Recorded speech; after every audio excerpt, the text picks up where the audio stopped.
Hello प्रिय विद्यार्थियों, good afternoon. आज हम इस वीडियो में निर्वाचन आयोग के प्रमुख कार्य एवं शक्तियों के बारे में वर्णन करेंगे। इस टाइप का जो प्रश्न आता है एग्जाम में, कई बार प्रश्न आता है, निर्वाचन आयोग के प्रमुख कार्यों का वर्णन कीजिए या निर्वाचन आयोग की प्रमुख शक्तियों का वर्णन कीजिए। निर्वाचन आयोग के द्वारा कौन कौन से कार्य किए जाते हैं उसके बारे में आज बातचीत करेंगे।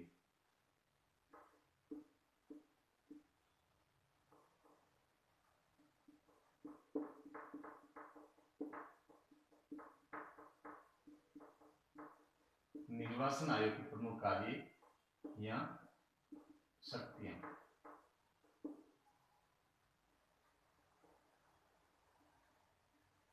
निर्वाचन आयोग के पास में प्रमुख कौन कौन सी शक्तियां होती हैं या निर्वाचन आयोग के द्वारा कौन कौन से कार्य करवाए जाते हैं।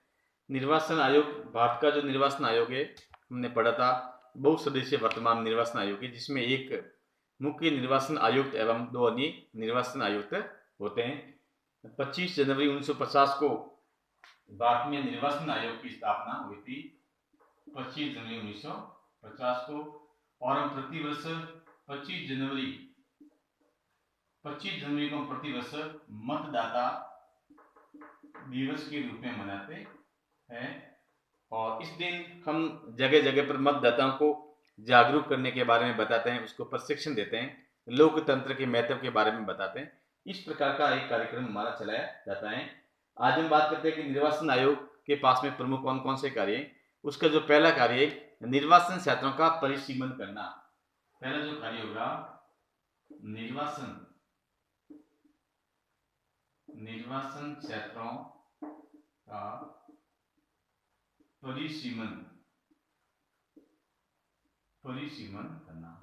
यानी जो निर्वाचन क्षेत्र है, किस निर्वाचन क्षेत्र में कौन सा एरिया आएगा, इसका किस प्रकार से निर्वाचन किया जाएगा, तो इस प्रकार का जो कार्य वो निर्वाचन आयोग के द्वारा संपन्न किया जाता है। क्योंकि परिसीमन आयोग अधिनियम 1952 के अनुसार प्रत्येक 10 वर्ष के अंतराल के बाद में जनगणना के आधार पर प्रादेशिक निर्वाचन क्षेत्रों का जनसंख्या के हिसाब से उसका पुनः सीमांकन किया जाएगा। इसके लिए परिसीमन आयोग का गठन किया जाएगा और उस परिसीमन आयोग में एक अध्यक्ष, 2 उच्च न्यायालयों के तथा उच्चतम न्यायालयों के अवकाश प्राप्त न्यायाधीश तथा प्रत्येक राज्य से 2 से 7 तक के प्रतिनिधि सदस्य होंगे। मुख्य निर्वाचन आयुक्त परिसीमन आयोग का पदेन सदस्य होता है, जबकि उस राज्य के संसद सदस्य या राज्य विधायिका के सदस्य आयोग के सदस्य हो सकते हैं। परिसीमन के मामले में आयोग का निर्णय अंतिम होता है और उसके विरुद्ध किसी भी न्यायालय में अपील नहीं की जा सकती। अब तक हमारे देश में 4 बार परिसीमन आयोग का गठन किया गया है, 1952, 62, 72 और 2002। 1952, 1962, 1972 व 2002। 4 बार प्रत्येक 10 वर्ष के बाद में, क्योंकि 10 वर्ष के बाद में हमारी जो जनगणना होती है, जनगणना के आंकड़े आते हैं और जनगणना के आंकड़ों के आधार पर हम परिसीमन आयोग का अलग अलग क्षेत्रों का गठन करते हैं और किस क्षेत्र में कौन सा एरिया आएगा उसका करते हैं, और इस प्रकार से परिसीमन आयोग का गठन किया जाता है और उसका जो डिसीजन होता है उसको हम न्यायालय में चुनौती भी नहीं दे सकते। अब तक हमारे देश में 1952, 1962, 1972 और 2002 में 4 परिसीमन आयोग का गठन किए जा चुके हैं। उसके बाद दूसरा जो इसका प्रमुख कार्य होगा वो है मतदाता सूची तैयार करना। इंपॉर्टेंट कार्य है मतदाता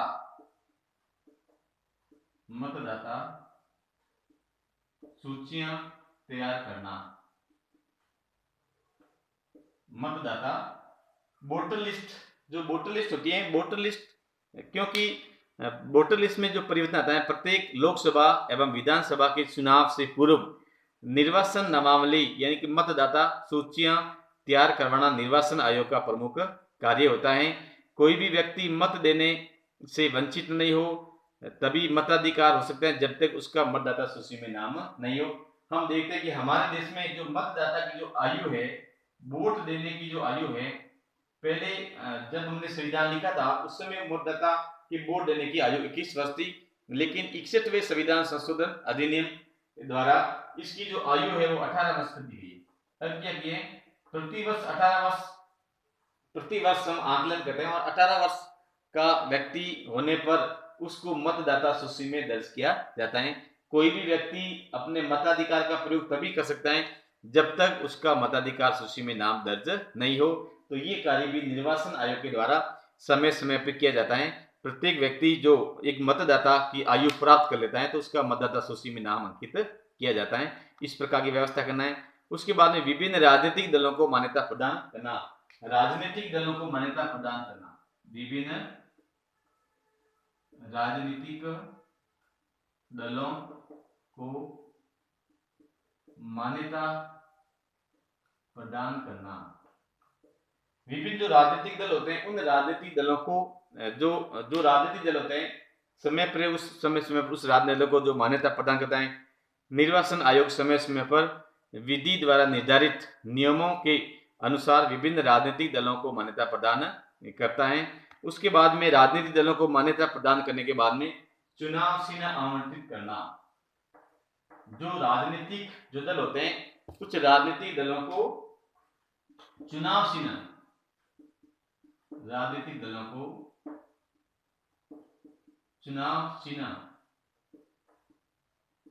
सिंबल आवंटित करना, यानी कि जिस राजनीतिक दलों को निर्वाचन आयोग के द्वारा उसको मान्यता प्रदान की जाती है उसका पंजीकरण किया जाता है। तो उसके बाद में कौन कौन से जो राजनीतिक दल हैं राष्ट्रीय राजनीतिक दल की जो परिधि में आते हैं या राज्य राजनीतिक दल की परिधि में आते हैं, तो इस टाइप की जो राजनीतिक दल होंगे या कौन कौन से जो पंजीकृत राजनीतिक दल होंगे, इन तमाम प्रकार के राजनीतिक दलों की जो मॉनिटरिंग है वो निर्वाचन आयोग के द्वारा किया जाता है। और विशेषकर राजनीतिक दलों को जो चुनाव चिन्ह आवंटित किया जाता है और उस चुनाव चिन्ह का जो सिंबल आवंटन किया जाता है वो निर्वाचन आयोग के द्वारा ही आवंटित किया जाता है। उसके बाद में चुनावों का अधीक्षण, नियंत्रण एवं निर्देशन करना। जो चुनाव संपन्न करवाए जाते हैं तो उसका किस प्रकार, जैसे चुनाव आयोग द्वारा राष्ट्रपति, उपराष्ट्रपति, संसद यानी कि लोकसभा एवं राज्यसभा तथा राज्य विधान मंडलों, विधानसभा एवं विधान परिषद के चुनावों का तथा मध्यावधि चुनाव में और उपचुनाव में उसका अधीक्षण,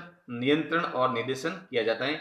यानी कि चुनावों की जो मॉनिटरिंग होती है, समस्त प्रकार की जो मॉनिटरिंग होती है वो निर्वाचन आयोग के द्वारा ही संपन्न करवाई जाती है। इस प्रकार का जो दायित्व होता है वो निर्वाचन आयोग के पास में होता है। चुनाव की अधिसूचना कब जारी करनी है, चुनाव किस स्थिति में करवाना है, कितने चरणोबद्ध तरीकों से चुनाव करवाना है, चुनाव के लिए क्या क्या व्यवस्थाएं होगी, किन किन को मॉनिटरिंग दी जाएगी, किस प्रकार से आचार संहिता का पालन करवाया जाएगा, तमाम प्रकार के जो कार्य होते हैं वो निर्वाचन आयोग के द्वारा ही संपन्न करवाए जाते हैं। उसके बाद में निर्वाचन की व्यवस्था करना, इसके अनुसार चुनाव कार्यक्रम घोषित करना, उसकी अधिसूचना जारी करना, विभिन्न प्रकार के नियम या विनियमों का जारी करना। इस प्रकार उसकी कोशिश ये होती है कि सफल चुनाव को संचालन कैसे किया जाए, सफल चुनाव या निष्पक्ष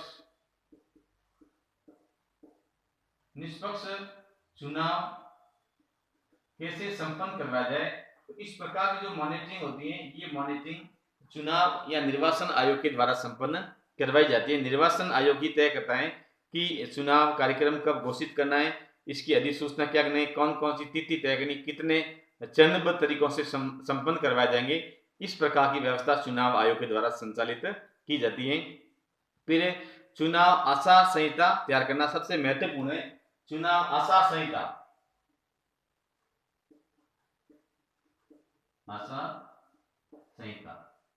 इलेक्शन की जो चीफ कमीशन होता है, chief commission of India, election का जो चीफ कमीशन ऑफ इंडिया होता है, इसका जो प्रमुख कार्य होता है वो होता है चुनाव आचार संहिता तैयार करना। यानी कि निर्वाचन आयोग द्वारा प्रमुख इसका जो कार्य होता है वो चुनाव आचार संहिता तैयार करना है तथा राजनीतिक दल एवं प्रत्याशियों द्वारा उसका किस प्रकार से एक अनुपालन किया जाए ये भी सुनिश्चित करवाना एक निर्वाचन आयोग का ही कार्य होता है। क्योंकि निर्वाचन आयोग के द्वारा ही जो भी राजनीतिक दल होते हैं, इन राजनीतिक दलों के जो उम्मीदवार होते हैं, जो कार्यकर्ता होते हैं, इनको प्रशिक्षण दिया जाता है कि किस प्रकार से आप उसका पालन करवाओगे और अगर आपने चुनाव आचार संहिता का पालन नहीं किया गया तो उसके साथ उसके खिलाफ किस प्रकार की एक दंडात्मक कार्रवाई की जाएगी, अनुशासनहीनता के आरोप में उसको किस प्रकार से दंडित किया जाएगा, इस प्रकार के जो कार्य होते हैं वो भी चुनाव आयोग के द्वारा संपन्न करवाए जाते हैं। उसके बाद में परामर्श देना का इनका जो कार्य होता है, परामर्श